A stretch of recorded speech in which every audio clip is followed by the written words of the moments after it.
자, 오늘 요한계시록 11번째 공부 7장 1절에서 17절까지의 내용을 공부하겠습니다.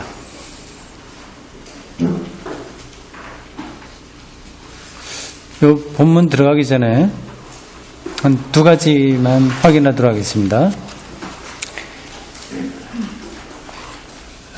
지난 주일에 공부한 그 구절 맨 마지막에 보면 진노의 큰 날이라고 한 단어가 나와요. 진노의 날. 그래서 그거를 레퀴엠에 많이 나오니까 특별히 베르디의 레퀴엠에서 베르디 하고서 유튜브에서요. 분노의 날 이렇게 하면은 곡이 나올 거다. 한번 찾아보십시오 했는데 들어보신 분 계세요? 들어봤어요? 네, 그러시면 지금 좀 찾아봐 주세요. 유튜브 한번 틀어서 그거 한번 찾아서 주세요. 마이크에다 한번 들리려고 그래요. 어떤 곡인지. 그리고 그 앞에서 또 하나 찾아보라고 한 게 있었습니다. 하나님의 어린 양이라고요. 하나님의 어린, 이것도 미사곡에 나옵니다. 근데 그게 라틴어로 내가 처음에 아그누스 데이라고 얘기를 했습니다. 그랬더니 여기서 음악을 전공한 사람이 아누스데이라고 해서 전문가가 맞겠지 하고서 찾아봤는데 아누스가 아니라 아그누스 내가 말한 게 맞습니다. 근데 아그누스 할 때 이게 그 발음을 약하게 하니까 그냥 아누스처럼 들릴 수 있어요. 근데 실제로는 아그누스입니다. AGNUS예요. 아그누스 데이, 하나님의 어린 양입니다.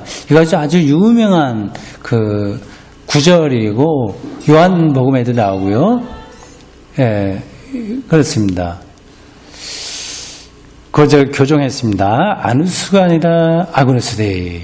근데 이런 것들을 제가 왜 말씀드리냐면 요한계시록에 나온 게 요한계시록만 독단적으로 모든 걸 한 게 아니에요. 다 연결되어 있어요. 또 구약하고도 연관되어 있습니다.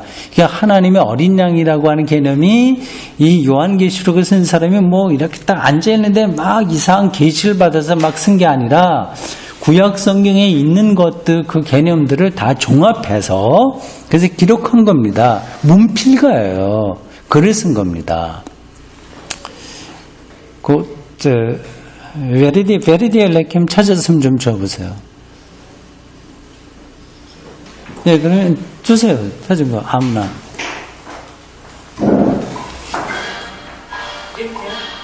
그러면 나를 줘야 돼. 그래 틀릴 때. 저기 있네. 끝이고 처음부터 다시. 네, 처음이 중요한 거예요. 거기도 나오고 지금. 자, 여기. 누르면 돼요. 네. 들어보십시오. 그쪽 꺼주세요. 들어보십시오. 잠깐만 다는 안 듣고 잠깐 듣겠습니다.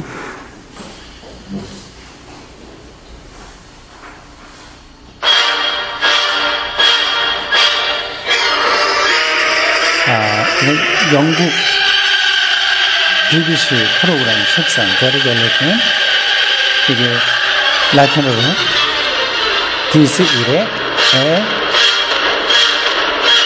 투바미름 이렇게 되어 있습니다.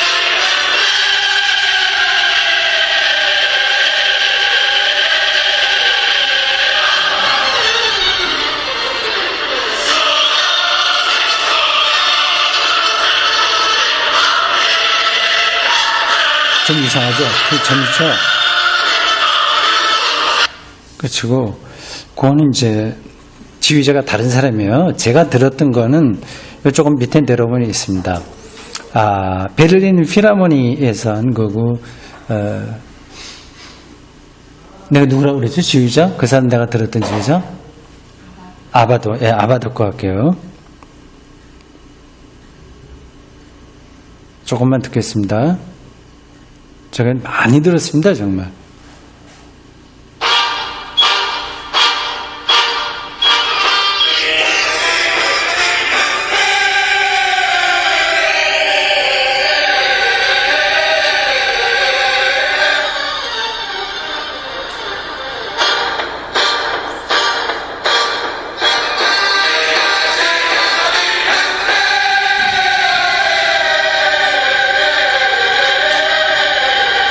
진노의 날 하나님의 심판이 임하는 그런 불효화음으로 나타나죠.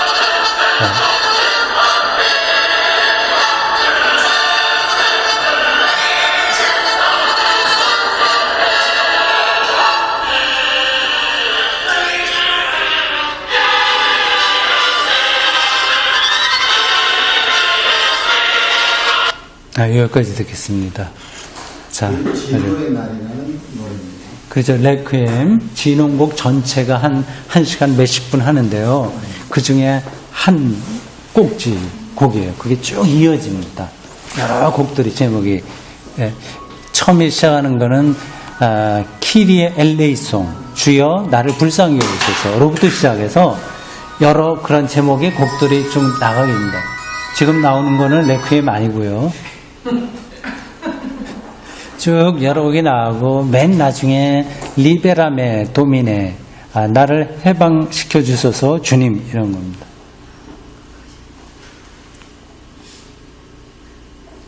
예, 6장 그 마지막 우리가 지난주에 공부한 그 17절 다시 한번 보십시오. 그들의 진노의 큰 날이 이르렀으니 누가 능히 서리요하더라. 아무도 하나님의 심판에서는 설 자가 없다고 하는 겁니다. 이거를 그냥 실질적으로 생각하시려면 사람 죽어서 송장이 됐다고 생각하시면 돼요. 그 무덤 열어보면 어떤 상태인지 보시면 되고요. 그리고 요즘은 이제 화장을 많이 하니까 그 들어가기 전과 후를 한번 보십시오. 한 줌의 죄가 되죠. 어느 누구도 이제 하나님의 심판, 이 죽음은 좀 자극적인 겁니다만은 사실은 하나님의 심판은 이 죽음보다 더한 거죠, 사실은. 죽음은 이제 생명이 끝나고 다른 방식의 생명으로 우리가 가는 하나의 통로인데, 하나님의 심판은 그거 죽음으로도 다 말할 수 없을 정도의 그런 두려움인 거죠. 그 진노의 날이 이르렀다. 그래서 지금 두루마리에 들어있는 글들을 읽고 있는 중이지 않습니까? 그래서 6번째까지 띈 거예요. 인을 띄어서. 거기까지는 완전히 절망적인 겁니다. 7번째가 남았잖아요. 두루마리가 7개인데. 그럼 금방 그 다음에 7장에 가면 7번째 봉인을 띄어야 됩니다. 여기도 거의 10중 8구 진노의 날과 마찬가지의 두려운 일들이 일어나야 됩니다. 이렇게 흐름을 보면 그렇지 않습니까? 근데 7장에서는 7번째 봉인이 아니라 다른 이야기가 나와요. 7번째 이 봉인을 인을 뜯는 그거는 8장에 나옵니다. 그러니까 6장과 8장 사이에 어떤 게 들어가는 거예요. 8장에 가야 이제 인이 이제 7번째가 뜯겨지게 되는데, 그 사이에 있는 7장은 이제 분노의 날, 진노의 날이라고 말할 수밖에 없을 정도로의 그 큰 하나님의 심판 앞에서 모두가 두려워 하는 거잖아요. 이걸 누가 견뎌내겠냐 하는 것은 질문을 하는 것으로 6장이 정리되는 겁니다. 그래, 거기 정말 두려운 건데 거기 견뎌낼 자가 있다. 그가 이제 7장에 나오는 겁니다. 누구냐, 이제 그게.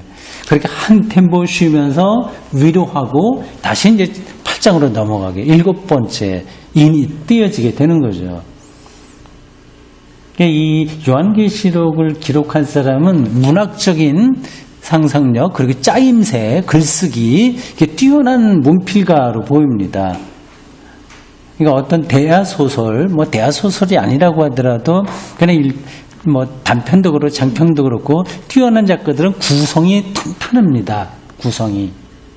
그냥 막 가는 게 아니에요. 막 가는 것 같아도 이게 다 짜임새가 있어요.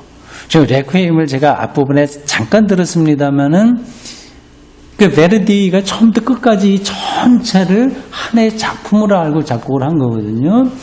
근데 그 진노의 날이라고 하는 것은 불협화음으로 거기 들어있지만 그러나 처음부터 끝까지 전체를 놓고 보면은 아주 탄탄하게 그 음악이 구성되어 있다고 하는 것을 알 수 있습니다.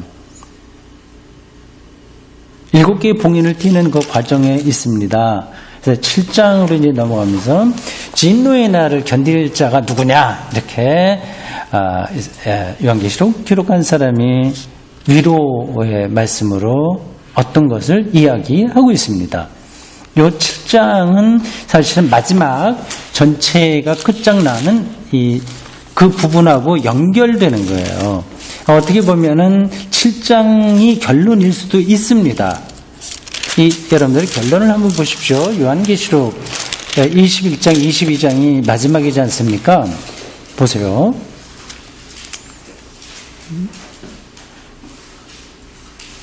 21장 1절 또 내가 새하늘과 새 땅을 보니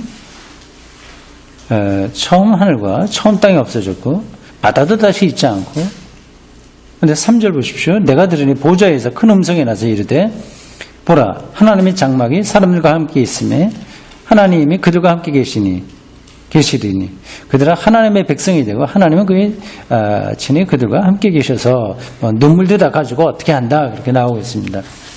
이게 요한계시록이 말하려고 하는 거 핵심은 이런 거죠. 그 심판과 진노와 같은 것들이 불이 유황이 내리듯이 내리는데 그러나 하나님이 택한 백성들이 있다. 그들을 하나님이 지키신다. 그러니 이 순교의 시절을 우리가 버텨내자. 그런 얘기를 하고 있는 겁니다. 21장, 22장도 마찬가지예요. 사실은요. 그 비슷한 얘기입니다. 21장과 22장이 요한계시록 전체의 결론입니다. 하나님이 세계를 통치하고 다스린다. 그러니 두려워하지 말라. 새하늘과 새 땅이 온다. 그러니까 그걸 기다려라. 그 얘기예요. 근데 그게 이제 압축적으로 7장에 미리 당겨져서 좀 나오고 있습니다. 자, 7장 1절부터 17절까지 교독해서 읽겠습니다. 마지막 절은 우리 함께 읽겠습니다. 여기 유명한 14만 4천이라고 하는 숫자가 나옵니다. 이게 참 헷갈리는 숫자고 여기서 많은 사람들이 오해하고요. 이단 기독교 계통의 이단들이 이 숫자를 잘못 해석하는 경우가 비일비재합니다. 지금도 신천지 이런 데서는 14만 4천을 자기들의 교인들 숫자로 얘기하는 요게 채워지면 마지막에 온다. 그런 건 지금까지 이단들이 많이 이야기한 겁니다. 근데 채워지면 또 다른 얘기하는 거예요. 우리 안에 들어온 사람 중에서도 진짜가 있고 가짜가 있다. 그걸 다 모른다. 그러니까 더 채워야 된다. 뭐 이런 식으로 한다든가. 그렇습니다. 14만 4천이 이번에 처음 나와요. 다음에 지나가면 또 나옵니다. 14만 4천이라고 하는 숫자는 그냥 감을 잡으시겠죠? 어떤 뜻인지요? 12지파에 뭐 12,000명씩인가? 예, 그렇게 곱하는 거예요. 12 곱하기 12 되는 겁니다. 그러니까 완전 숫자가 되는 거죠. 완전하다고 하는 것은 상징적으로 가리키는 건데, 어제 실질적으로 뭐 어느 교파에 들어온 사람들, 구원받은 사람들의 실질적인 숫자다 이렇게 말하면 참 이건 성경을 왜곡시키는 거죠. 근데 왜곡시켜도 사람들은 내가 14만 4천 안에 들어왔으니까 기분 좋다. 아니면 내가 못 들어가면 어떨까 그런 두려움 뭐 이런 걸로 이 성경을 대하고 있습니다.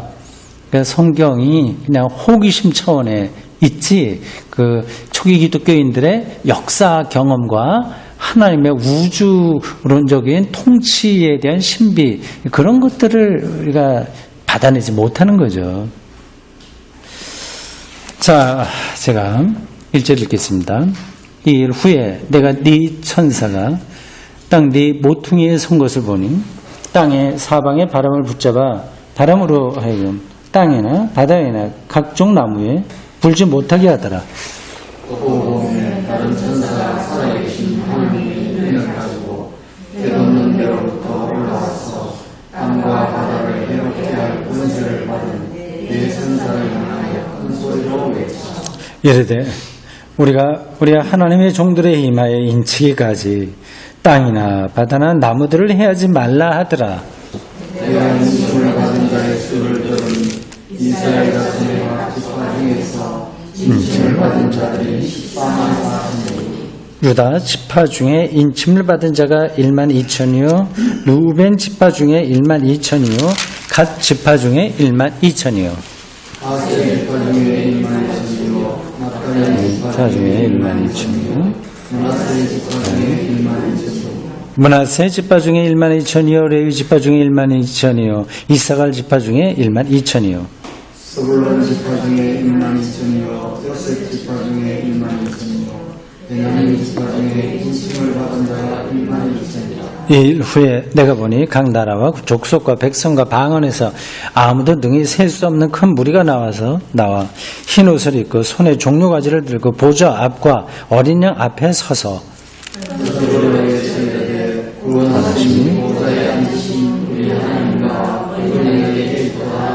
모든 천사가 보좌와 장로들과 네 생물의 주위에 서 있다가 보좌 앞에 엎드려 얼굴을 대고 하나님께 경배하여 이르되 하나님 찬송과 영광과 지혜와 감사와 존귀와 권능과 힘이 우리 하나님께 세세토록 있을지어다.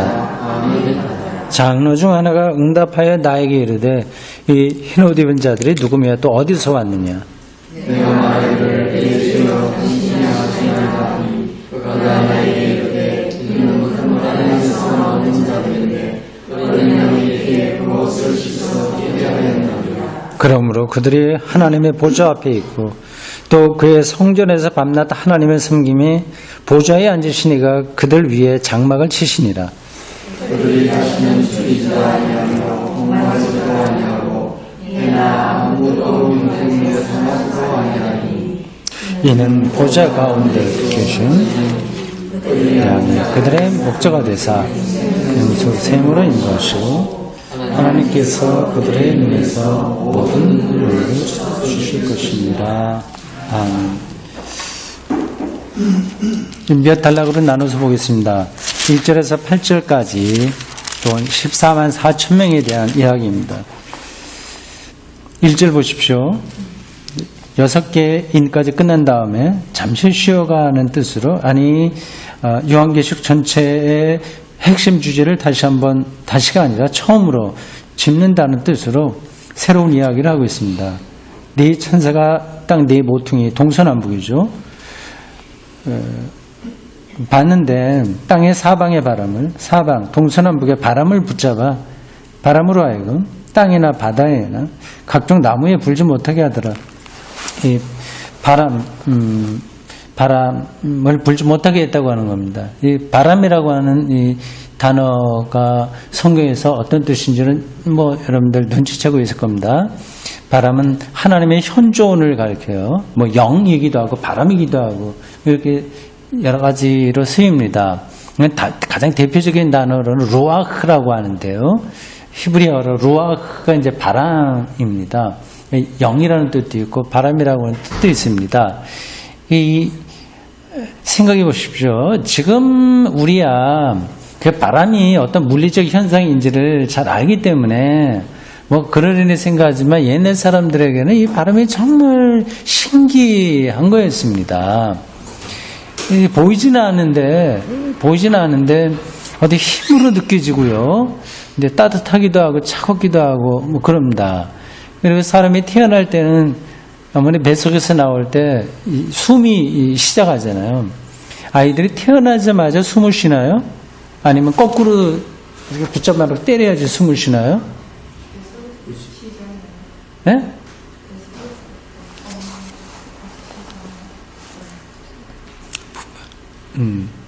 네, 어머니 뱃속에서는 숨을 안 쉬는데 그 배꼽을 통해서 영양을 공급하기 위해서 숨을 쉰다고 하는 것은 피를 깨끗하게 하는, 피를 이제 산소 공급을 해주는 거예요.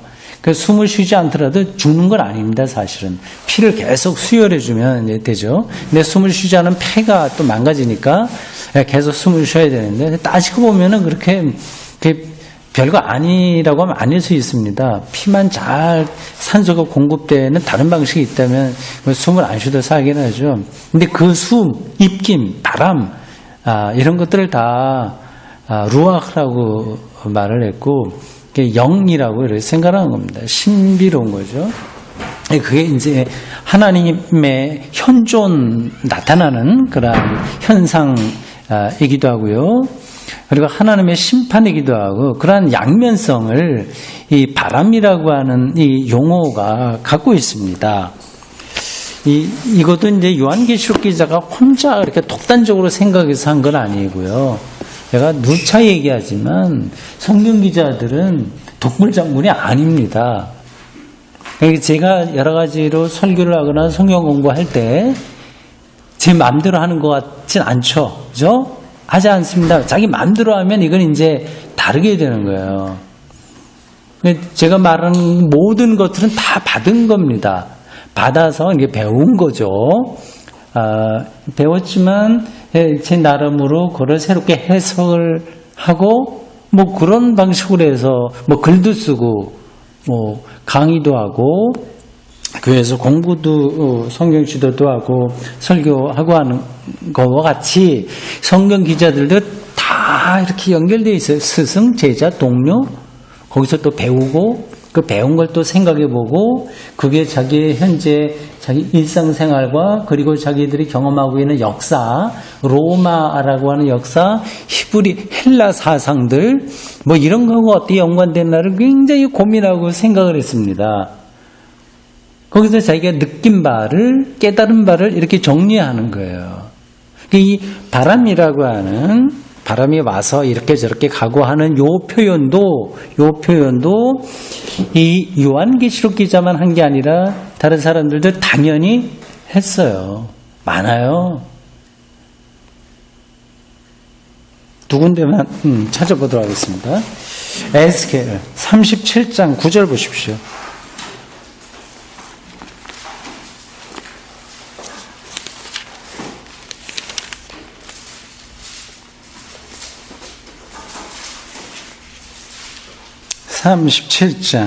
에스겔 37장 9절 이랬습니다. 구약 성경 중에서 묵시적인 성격이 가장 강한 책 중에 하나가 에스겔 그리고 다니엘 이런 것들입니다. 이사야에도 부분적으로 나오고요. 뭐 다른 데도 좀 부분적으로 나오긴 하죠. 근데 에스겔하고 다니엘은 거의 전형적인 묵시문화입니다. 아주 극단적인 상징을 통해서 자기들의 하나님의 신앙을 표현한 거죠. 요한계시록이 묵시문화의 한 문학적인 형태를 띠고 있기 때문에 구약에서 그런데 묵시문학적 성격을 가지고 있는 문서들에게서 영향을 많이 받았습니다. 인자야 너는 생기를 향하여 여기서 말하는 생기가 바람이에요. 대안하라 생기에게 대안하여 이르기를 주 여호와께서 이같이 말씀하시기를 생기야 사방에서부터 와서 동서남북 사방에서부터 와서 이 죽음을 당한 자에게 불어서 살아나게 하라 이런 것들입니다. 그 요한계시록 기자는 이러한 에스겔서를 잘 알고 있었겠죠. 당연히 묵시적인 전통이 있으니까요. 묵시문학은 하나의 학파예요. 요즘 말로 하면 학파. 뭐 옥스퍼드 학파, 뭐 케임브리지 학파, 프랑크푸르트 학파 이렇게 있는 것처럼 구약의 전통도 똑같은 게 아닙니다. 하나님을 바라보는 시각이 학파가 있어요. 다르게요. 근데 크게 보면은 이 학파가 이제 영어로 씁니다. 엘로임 학파가 있어요. 엘로임. 하나님을 엘로임이라고 불렀어요. 학파라고 하는 거는 스승, 제자, 그래서 어떤 신학의 비슷한 전통이 내려오는 거 아니겠습니까? 그리고 제2야훼 학파가 있어요. 하나님의 야훼라고 불렀습니다. 예, 그리고 피 학파도 있어요. 이건 프리스터라고 해서 제사장 학파예요. 그 제사장 계급에 있는 사람들 내 전통에 근거해서 하나님의 뜻이 무언가를 말하려고 하는 전통이 있었어요. 학파로요. 아마 여러분들은 다 비슷한 얘기인데 무슨 학파가 있었다는 얘기냐? 완전히 달랐던 학파가 완전히 다르다는 말이냐? 도대체 뭐냐 생각하실 텐데, 근데 그게 종합적으로 같이 이 연결돼서 이스라엘이라고 하는 역사 안에 이제 성숙해져서 제거할 건 제거하고 밀려날 건 밀려나고 어느 학파에 속했든지 그런 것들이 서로 연결돼서 새로운 작품들이 만들어지고 그런 것들 중에서 정말 의미 있는 것, 참된 것 그런 것들만 살아남아서 성경이 된 겁니다. 이 성경이 되게 판다는 건 학자들이 한 거예요. 이거 누구 이렇게 해라 이렇게 하나님이 누구에게 그걸 명령을 내리겠습니까? 학자들이 모여서 연구해 보니 이 책은 아직까지 좀 준비가 안 돼서 그러니까 좀 얘가 좀 제외해야 돼. 그리고 이 책은 많이 읽는 거 보니까 모든 사람들에게 은혜로움네. 이건 우리가 경전으로 받아들여야지. 그런 것들을 굉장히 오랫동안 연구를 했습니다. 또 그것도 의견이 서로 다를 수 있잖아요. 그것도 다 역사적인 회의를 통해서 결정하게 됐어요. 요한계시록 기자 그러니까 이걸 그 사람만 따로 계시를 탁 받아서 뭐라 썼어 이렇게 생각하지 마시라 이제 그런 뜻을 드린 겁니다. 큰 이스라엘의 신앙 영성의 그 역사에 단단히 뿌리를 내리고 있는 책이 바로 요한계시록이다. 그 얘기입니다. 그러니까 요한계시록을 알려면 이스라엘 역사 전체에 대한 그게 바탕이 있어야 되죠. 그거 없이 요한계시록만 딱 갖고 기도 많이 하고 많이 읽어서 이거 여기다 붙이고 저거 여기다 붙이고 이연령 비연령식으로 그리고 알레고리식으로 좀 전문적인 용어로요. 요거는 뭐 13만 4천은 누구야? 그런 거 문자적으로 알레고리 은유식으로 은유죠 알레고리가요. 하여튼 그런 풍요인가? 하여튼 그런 식으로 해석하면 곤란하죠. 신학적인 해석 꼭 필요합니다.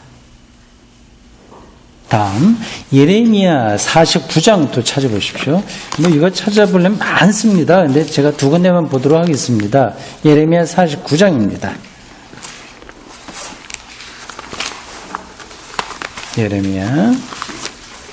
예레미야도 굉장히 긴 책입니다.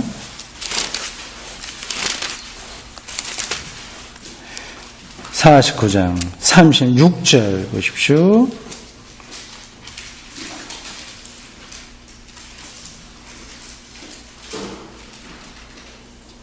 하늘의 사방에서부터 사방 바람을 엘람에게 오게 하여 그들을 사방으로 흩으리니 엘람에서 쫓겨난 자가 가지 않는 나라가 없으리라.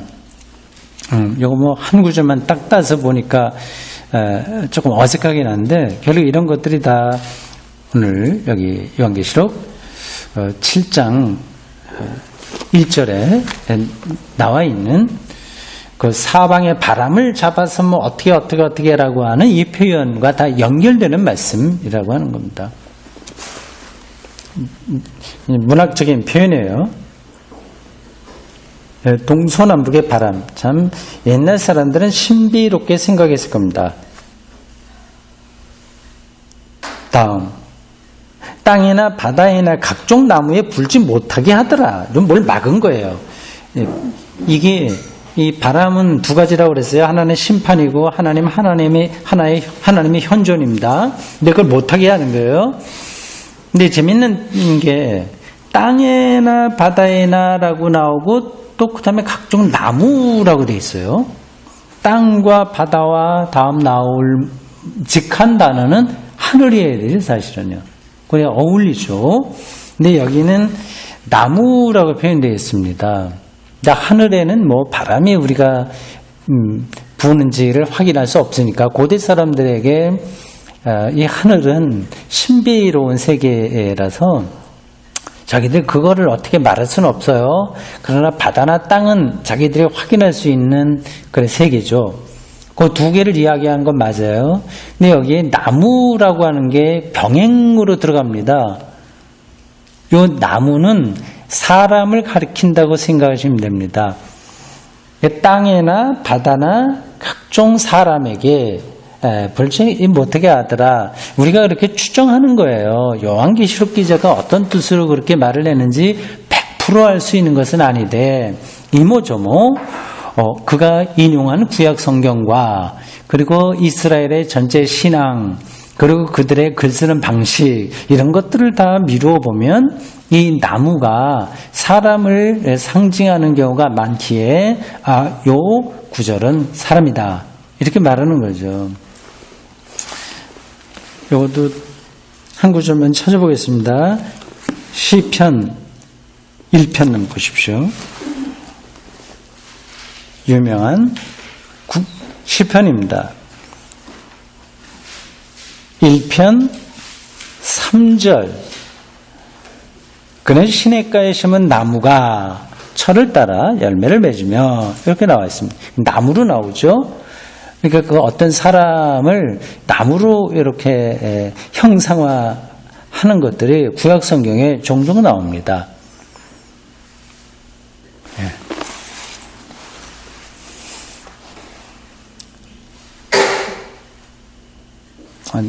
네 명의 천사가 바람을 불지 못하게 하고 있었어요.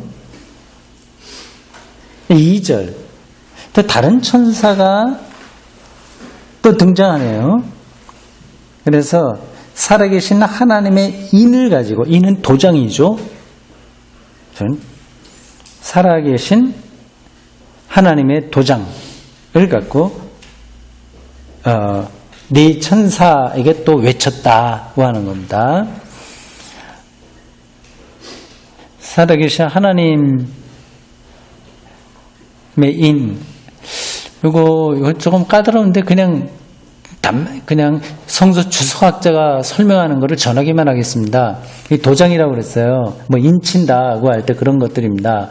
그러니까 이게 그리스도인이 예수님의 이름으로 세례받는 것. 그러니까 세례받은 자에게 주어지는 하나님의 백성이라고 하는 확인. 뭐 그런 의미라고 합니다. 그렇게만 여러분들 생각하시고 넘어갑시다. 네, 4절. 인침을 받은 자, 그러니까 하나님의 백성으로 도장이 꽉 찍히는 자, 확인되는 자. 이게 문학적인 표현이에요. 하나님이 무슨 도장이 따로 있겠습니까?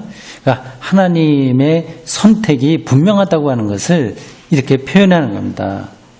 그 숫자가 4절에 보면 14만 4천 명이라고 되어 있습니다. 이게 완전 숫자예요. 다시 말씀드립니다만은 상당한 이단에서 이 숫자를 자기네 종파의 교인들이 채워지는 것으로 말하는데 그건 큰 오해입니다. 14만 4천 그러니까 12지파에 각각 12,000명씩이 해당되면 이 숫자가 나옵니다. 하나의 상징이다. 하나님의 백성이 많다고 하는 사실을 확인하는 상징적 숫자다. 이렇게 생각하시면 됩니다. 5절부터 이제 쭉 나와요. 각 지파가 나옵니다. 12지파가 나와요. 근데 첫 번째 지파가 누구죠? 5절에 보면 유다로 나오네요. 실제로 그 야곱의 12아들을 12지파로 보통 우리가 생각을 합니다. 근데 그 전통도 약간씩의 차이가 있어요. 어떤 차이가 있냐면 12지파 중에서 11번째 아들이 요셉이잖아요. 12번째가 베냐민이지 않습니까? 그 요셉은 좀 특별해요. 그 12지파 중에서. 그래서 요셉의 두 아들이 있습니다. 두 아들이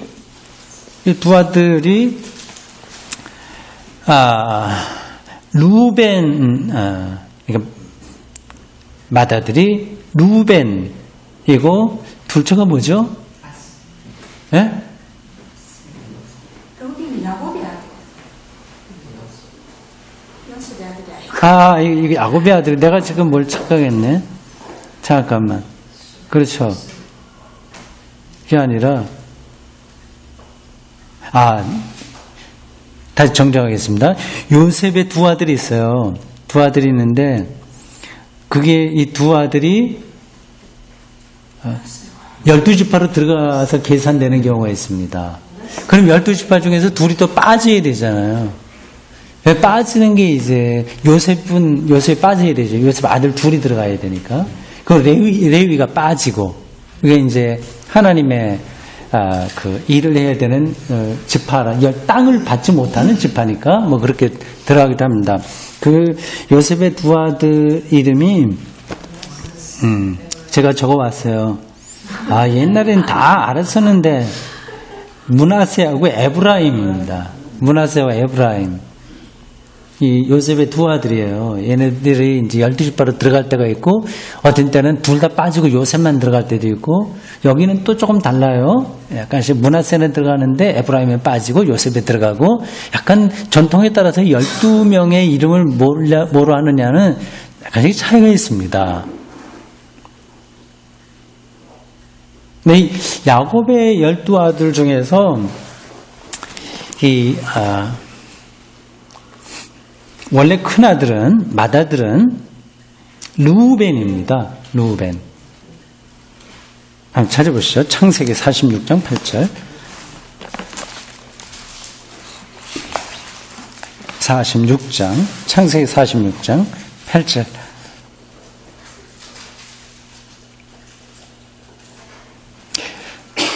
요셉이 그쪽으로 이제 팔려가서 국무총리가 된 다음에 흉년이 계속 들어서 여차여차해서 글로 내려가게, 이민 떠나게 되지 않습니까?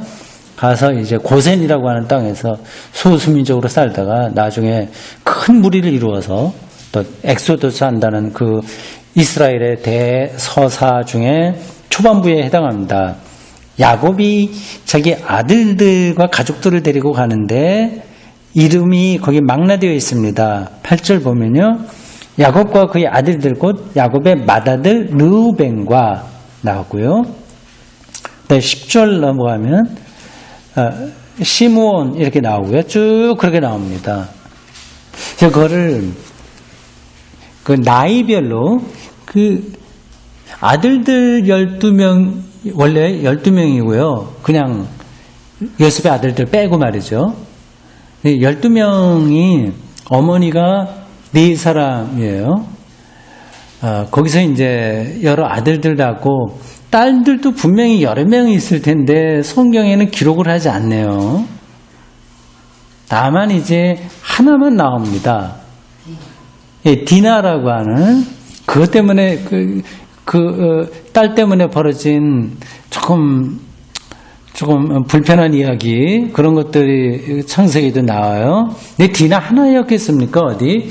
다른 건 다 생략됐죠. 근데 12명의 아들들을 차례대로 제가 나이별로 누구의 아들이냐 하는 것을 빼놓고 나이대로 제가 말씀드리겠습니다. 들어보십시오. 루벤, 시므온, 레위, 유다, 이사갈, 스불론, 갓, 아셀, 단, 납달리, 요셉, 베냐민 이렇게 됩니다.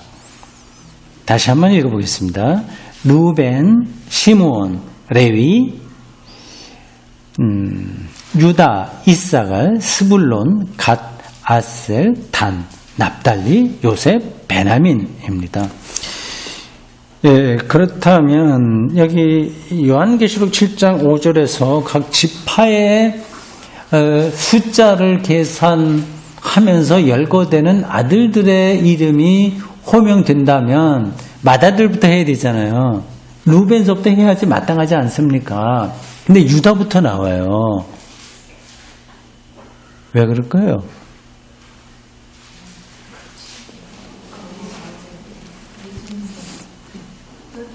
네, 그렇죠. 네, 이제 속으로 다 아실 겁니다. 유다 지파 메시아가 유다 지파에 속한다. 그러니까 예수 그리스도가 유다 지파에 있기 때문에 유다를 제일 먼저 열거하고 있습니다.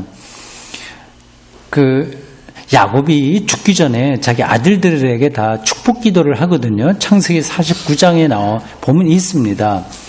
창세기 49장 10절에 보면 이제 이 유다를 이렇게 축복할 때 그 이야기를 하죠. 제가 여러분 찾지 마세요. 그냥 한번 들어보십시오. 사실 그 10절에 확인만 해보도록 하겠습니다.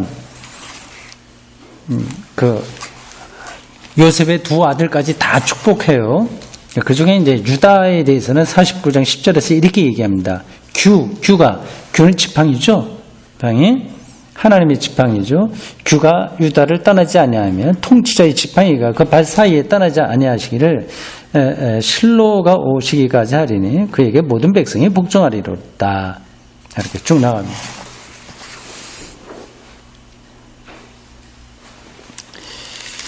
유다부터 시작해서 쭉 진도가 나갑니다. 근데 6절에 보면 므낫세가 나와요. 이 므낫세는 요셉의 큰아들입니다.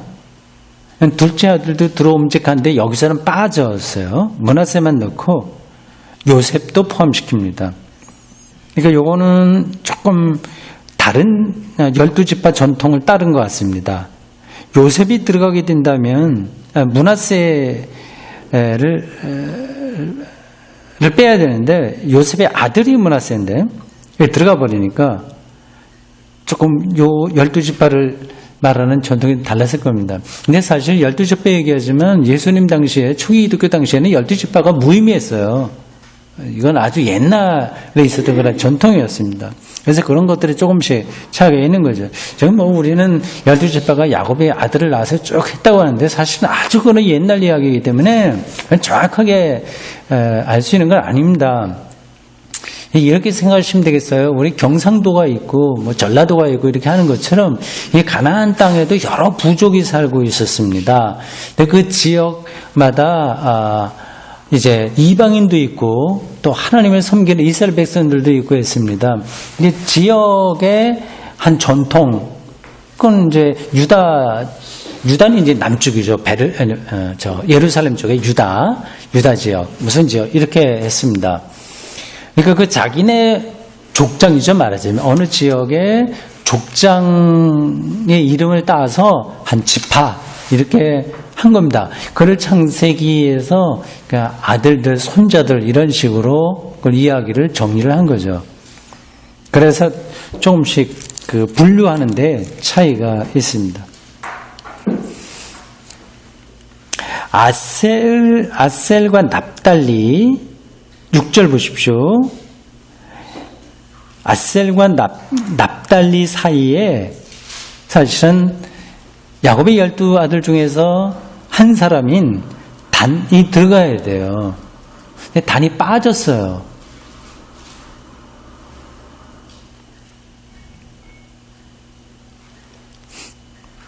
근데 단 지파가 조금 풍문이 좋지 않았던 것 같습니다. 그리고 이런저런 일들이 좀 벌어진 것 같아요. 그래서 이 요한계시록 기자가 일부러 단은 빼놓은 것 같습니다.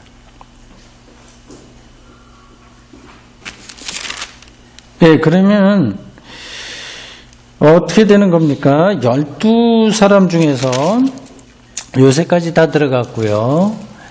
그 요새까지 들어갔고 단이 빠졌으니까 요셉의 아들인 므낫세가 들어가면 딱 12명 맞네요. 그렇게 해서 계산이 됐습니다.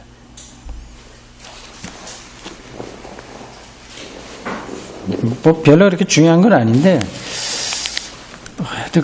그렇게 좀 12지파를 요한계시록 기자가 조금 특색 있게 선정했다. 그래 아시면 되겠습니다. 별로 크게 중요한 건 아닙니다. 다음 9절에서 12절, 이게 또 하나의 단락이라고 할 수 있습니다. 경배 찬양, 그렇게 이름을 붙이면 될 것 같아요. 9절 보십시오. 9절, 이 일 후에 내가 보니, 그렇게 표현되어 있어요. 1절로 돌아보십시오. 7장 1절. 이 일 후에 내가, 본인은 뒤에 붙어 있습니다만 똑같은 뜻이에요. 1절과 9절은 똑같은 이야기를 하고 있는 겁니다. 좀 이상하죠? 이야기 전개가. 1절부터 8절까지 내가 본 게 이렇게 쭉 하다 그러면서 그럼 쭉 나가면 되는데 이제 9절에 다시 이 일 후에 내가 보니 이 일 후라고 하는 거는 6개 봉인이 이제 뜯겨지는 것까지입니다. 여기 중복이 됐어요. 근데 학자들의 설명에 따르면 원래 이 이야기는 9절부터 17절까지가 원래의 본문이고 오리지널 본문이고 1절부터 8절은 나중에 추가된 거다. 그래서 이렇게 이 일 후에라고 하는 요 표현이 이렇게 반복해서 들어간 거다. 설명합니다. 일리가 있어요. 제가 보기에도 그렇다고 봅니다. 그러니까 성경은요, 이거 처음에 다 완성한 거는 많지 않아요. 차츰차츰 완성이 됐습니다. 들어가기도 하고 빠지기도 하고 있습니다. 그렇다고 해서 여러분들이 하나님의 말씀으로 부족하겠네, 그래 염려하지 않으셔도 됩니다. 하나님의 일하시는 방식인 거예요. 다만 이제 우리는 그게 어떤 뜻인가는 해석해서 봐야 되는 거죠.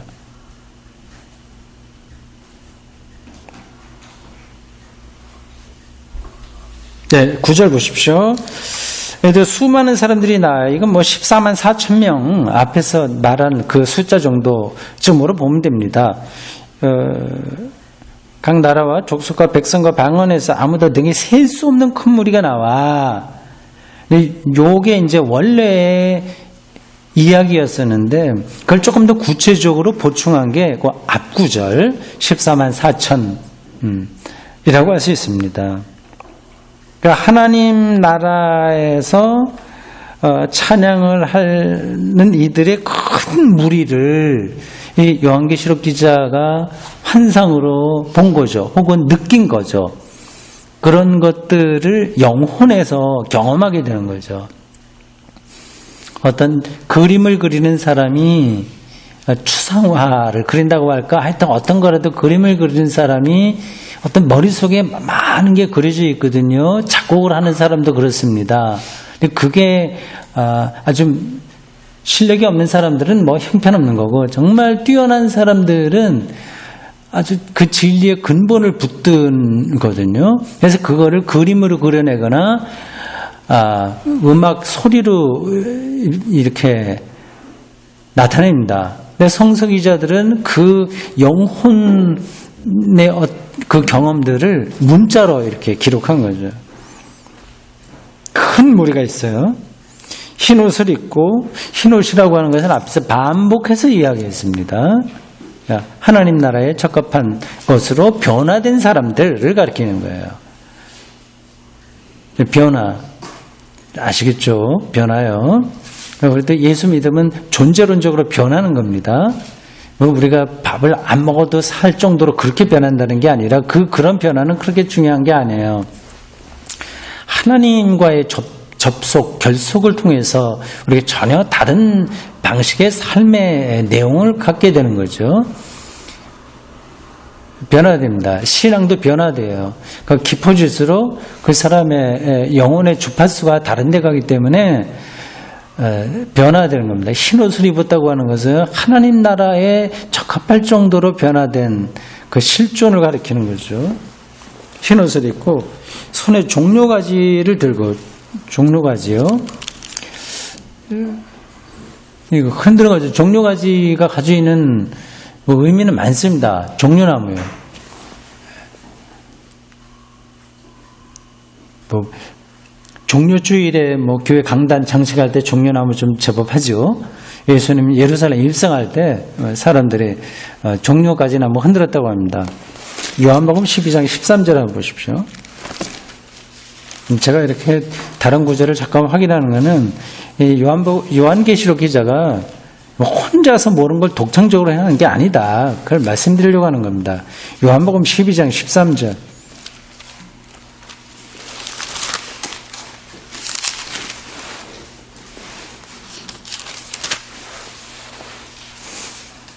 예수님 예루살렘 입성 때입니다.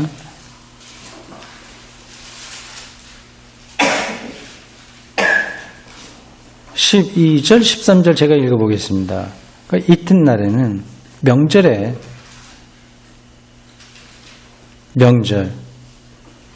유월절이죠. 온 큰 무리가 예수께서 예루살렘으로 오신다는 것을 듣고 종려가지, 나무가지를 가지고 맞으러 나가 외치되 호산나 찬송하리로다 주의 이름으로 오시는 이곳 이스라엘의 왕이 하시더라. 종려나무를 그들이 흔들었습니다. 그러한 의미들을 여기에 지금 다 담고 있는 거죠. 그리고 성서 주석학자의 설명에 따르면 이 나무 종려가지를 들고서 보좌 앞과 어린 양 앞에 섰다고 하는 것은 그 이스라엘의 초막절하고도 연관된다고 합니다. 초막절이요. 이스라엘의 3대 절기가 있죠. 3대 절기. 처음 시작하는 게 유월절이고, 그 다음에 유월절 다음이 장막절. 장막절은 초막절하고 똑같은 뜻입니다. 당연히 오는 거지. 오순절. 예, 7절절이 오순절이에요. 오순절. 6월절 다음에 50일 지납니다. 그리고 그 다음에 가을에 오는 게 이 초막절입니다. 이게 다 이스라엘의 어떤 정치, 종교적인 의미도 있으면서 농사 절기하고 관계된 추수나 뭐 이게 파종하는 거나 이런 거하고 연관됩니다. 우리나라 추석이 뭐 그런 거 하는 것처럼 비슷한 거야. 어느 민족이나 다 그 땅에서 먹고 살아야 되기 때문에 거기에 얽히는 명절, 절기하고 관계된 그런 것들이 따라오게 되어 있습니다. 6월절, 오순절, 초막절인데 이 종려가지 나무 요 표현이 바로 이스라엘의 초막절하고 연관된다. 그렇게 성서 주석학자들이 설명을 하는데, 뭐, 저도 그냥 그런가 보다 생각을 합니다. 제가 그걸 어떻게 확인할 길은 없어요. 참고적으로 찾아보도록 하겠습니다. 레위기 23장입니다. 창세기 출애굽기 레위기입니다.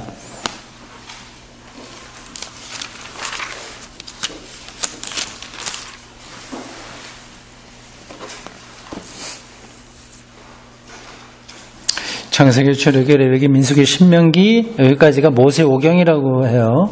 그러니까 모세라고 하는 이름을 빌려서 이스라엘 사람들이 이름 붙인 구약 성경입니다. 모세 오경 가장 중요한 성경이에요. 구약에서 가장 중요한 겁니다. 하나님의 창조 세계와 그리고 이스라엘의 족장들 이야기하고 애굽과 탈출 광야 시절 그리고 가나안 땅으로 들어가기 직전까지 이야기해요. 직전까지. 여기에 이제 무슨 율법이 다 나와 있습니다. 23장 39절.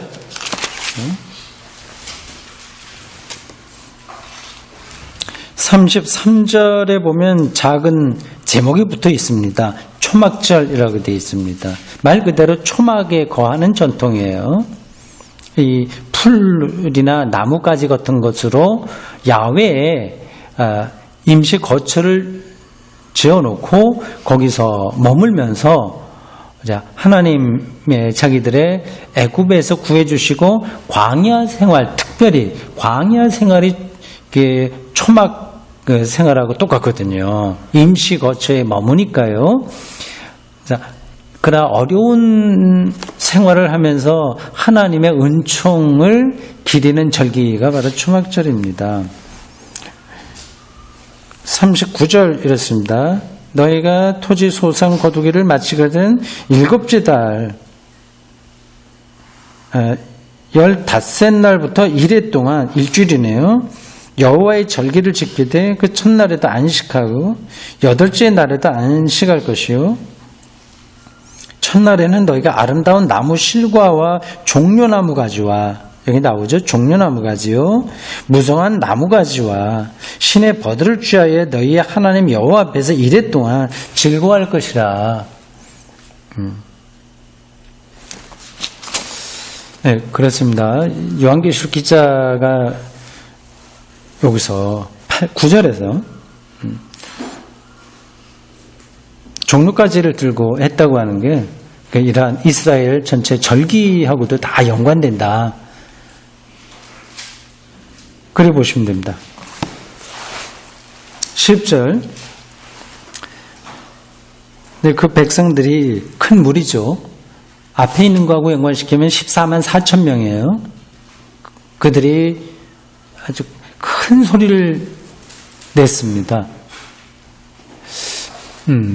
극적이에요. 우리가 공부 시작하면서 베르델레키엠 그 분노의 날 합창곡 나오지 않습니까? 우렁차죠. 그런 것처럼 이 요한계시록은 그런 소리를 들은 거예요. 이런 소리를 같이 있어도 다른 사람은 만약에 요한계시록 기자가 있고 옆에 사람이 있었다고 한다면 다른 사람은 들었을까요? 못 들었을까요? 그럼 못 들어요. 이 사람은 듣습니다. 사도 바울도 그 다메섹 가다가 회심했다고 하셨습니까? 그러니까 어떤 이제 두 가지 전통에서 빛이 왔다고 하는 거하고 소리가 들렸다고 하는 건데, 근데 거기서 다른 사람들은 그거를 경험을 못 합니다. 이거는 하나님에 대한 특별한 경험이기 때문에 그 사람에게만 가능한 거예요. 그 베토벤이나 이런 걸 누가 흉내를 낼 수가 없습니다. 그 사람, 그 다른 화가도 마찬가지고요. 그 요한계시록 기자는 그걸 듣는 거예요.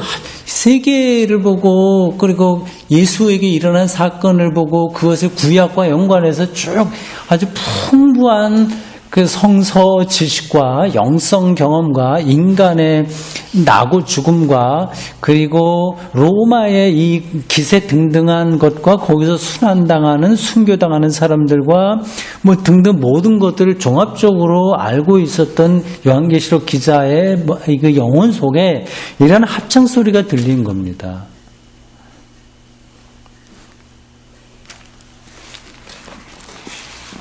참 이런 점에서 이제 부럽기도 하고, 야 정말 그런 것들을 듣고 읽어낼 수 있는 그 영적인 내공 얼마나 대단하겠어요.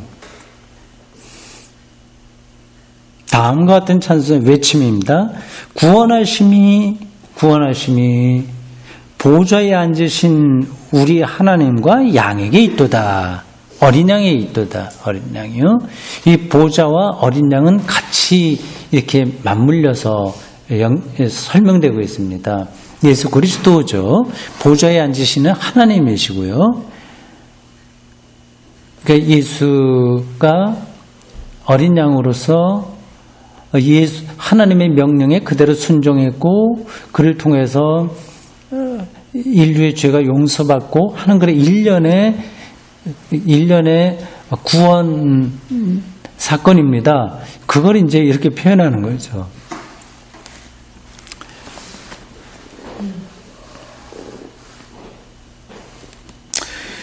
자, 거기까지 됐고요. 마지막 13절에서 17절까지 또 하나의 단락이라고 할 수 있습니다. 장로 중 하나가 응답하여 나에게 이르되, 어떤 장로, 이건 장로가 보통 몇 명이죠? 그 보좌할 때 나왔는데 24장로네요. 24명의 장로예요. 이제 요한계시록 기자에게 얘기하죠. 이 흰옷 입은 자들, 이건 무수한 무리예요. 큰 무리. 14만 4천이라고 하는 숫자로 상징되고 있는 이 큰 무리가 크게 외쳐서 찬송하지 않았습니까? 12절의 찬송 내용이 또 나와요. 찬송과 영광과 지혜와 감사와 존귀와 권능과 힘이, 이런 표현들은 앞에서도 또 나왔습니다. 5장 12절 보세요. 거기서도 또 천사들의 음성을 들었는데 이렇습니다. 죽임을 당하실 어린 양은 능력과 부와 지혜와 힘과 존귀와 영광과 찬송을 받으시게 합당하도다. 그 당시에 이러한 찬송을 받을 만한 지상에 있는 인물은 누굴까요? 로마 황제예요. 로마 황제. 황제는 이러한 찬양을 받았습니다.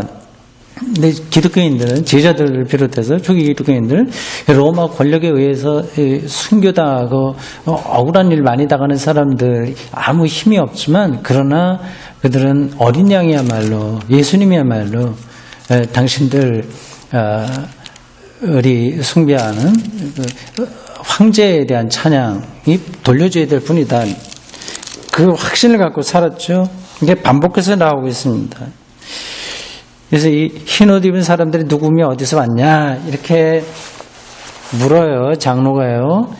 이 성서기자가 쓴 사람이 그렇게 그걸 묘사하고 있는 거예요.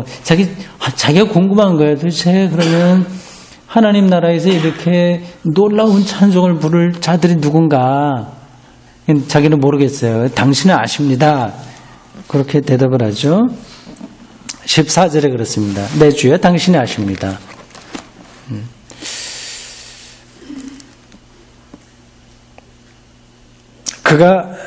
장로가 요한계시록 기자에게 얘기한다. 어린 양의 피에 그 옷을 씻어 희게 하였다. 예수 그리스도의 이름으로 세례받은 거죠. 어린 양의 피 세례예요. 예수님과 같이 죽는다고 하는 거니까 죽고 다시 산다고 하는 겁니다. 그리고 이 세례는 이게 정말 신앙의 엑기스인데 핵심인데 예수의 피예요. 죽음이에요. 그것의 반복, 신앙의 반복은 성찬식입니다. 그래서 포도주로 우리가 성찬을 하죠. 예수의 피를 가리킵니다.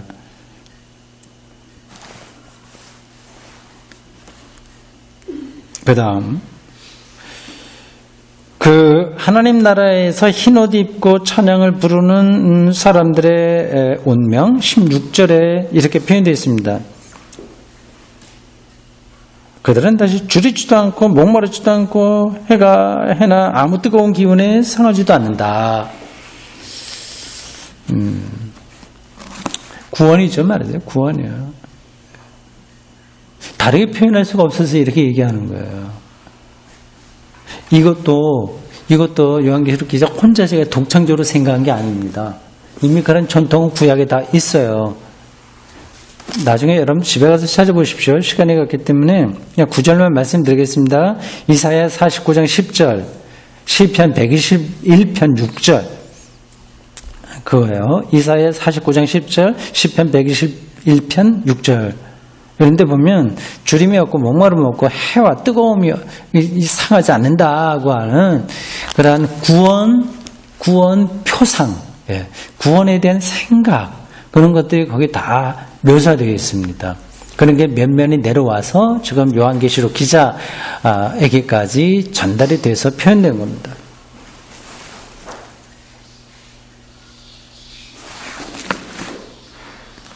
마지막 17절 이는 보좌 가운데 계신 어린 양